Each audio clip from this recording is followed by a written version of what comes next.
welcome back to my channel. Today it might be a bit harder to hear me because we're in the middle of a big rain event here in Gladstone.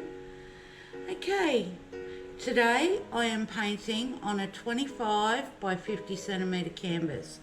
I've already laid down a base coat, which is my house paint pillow with some metallic jade mixed in to give this really light green effect.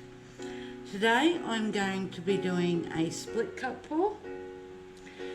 And my colours today are mixed 1 part paint and 2 parts of my Floetrol white PVA glue medium.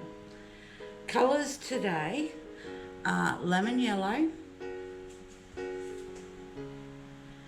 turquoise, magenta, gold, and Amsterdam Prussian blue phthalo.